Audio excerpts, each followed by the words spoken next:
Hi, this is Jay, and welcome to another episode of the Jay Situation. Last weekend at Golden Meadows Ranch, Victoria and I decided to go out hunting for some pigs again, and we did the same thing we typically do on these hunts, and we spread bait corn, similar to what you would use for white-tailed deer here in South Texas, at different locations where we've seen hog activity. In this video right here, you can see that I'm walking out into a field where there used to be actually a grain feeder for cattle, and as a result there has been a lot of hog activity. I have the remnants of a bag of corn. I had been spreading corn around the ranch that evening and kind of had some left over, and one of the reasons I'm showing this video is I just kind of wanted to show the clarity of the Helion spotting monocular. So this is the Helion XP50 640 core 17 micron pixel pitch. You can see that the 50 hertz refresh rate is pretty good for showing the movement of the corn, movement of the bag, and me walking back toward the camera here. We had really good luck using thermal that night. I know it looks pretty bright in the image, but we didn't have a moon and it was fairly dark, so what you're seeing is definitely not what you would see with the naked eye. So definitely a big fan of the Helion monocular. So here's an overview of the area that I showed in my last video. This time we put a good stalk on a lone boar, and the difference in the map this time from what you saw last time is that you can see a large gray rectangle going east to west, and that's about a 400 or so yard long rectangle, and we this time came from the east. So in the video you can see I'm using the laser rangefinder, and what I'm doing is I'm pointing west. I'm at the very, very top of the map looking in the down direction on the map, so I'm looking west. Okay, so I'm in the east looking west, and we saw what we thought was a hog. We weren't really sure, kind of far off in the distance, and I was having trouble getting a range. I was ranging surrounding objects, to try to get a frame of reference. Started to move a little closer. At first we thought this thing was an armadillo. We weren't really sure what was going on. And now you can see on the bottom right, I'm ranging it at around 230 240 yards, and I'm alternating on the LRF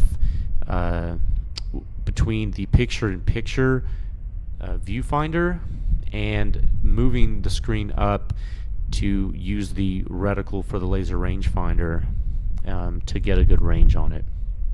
On the top right, you can see that Victoria is filming me doing so with the Helion spotting monocular. She's using the picture-in-picture function too with a 5x zoom there. So I am, I've moved closer to get a positive ID. I'm kind of, getting set up for a shot. It's very strange that we really couldn't tell what this hog was. It wasn't until we got closer that we realized that only his head or the front of his body was glowing white. I'm using white hot with the Trail LRF, and Victoria's using white hot with the Helion, and these are both the 50mm objective lenses. It was really difficult to make it out from a distance, and when a hog is rolling around in the mud, that's kind of what you have to deal with sometimes, kind of masked like they do, masked at temperature, similar to Arnold Schwarzenegger in Predator. He wanted to hide from the guy with thermal vision. What did he do? He covered himself in mud. That was the movies. This is real life, and like I keep saying, this is Hollywood technology come to life. It's real stuff, and the temperature does matter. But once you're up close, you can see that the target identification was possible. So right here, I'm setting up for a shot, and there I go, and I take the hog down. I'm pretty pleased that the hog was dropped with one shot. I was using 223, and that's one of the reasons why I wanted to stalk to such a close distance here. 223, along with all other cartridges, really do lose energy with distance, and so I felt that if I could get within 100 yards of this pig, I could put an ethical shot downrange and neutralize him, and that's what I did. Victoria had some concern here. She was looking through the monocular at the hog, seeing the kind of the post-mortem neurological activity going on, and suggested that I kind of hit him a couple more times. And I did. I shot the pig twice more in the exact same spot I hit him initially. He was dead in the first shot.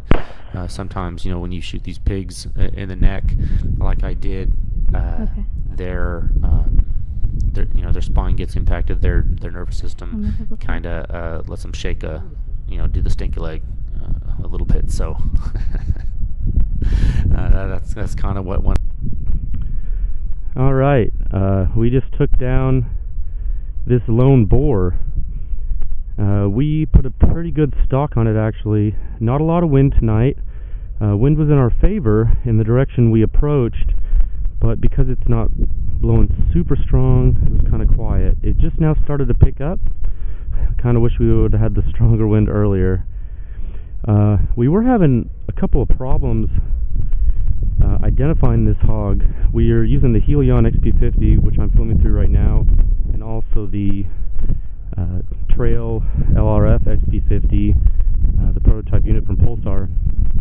And although the LRF unit gives excellent detail, for some reason, we were over 300 yards away from this thing, and we could not get a positive ID.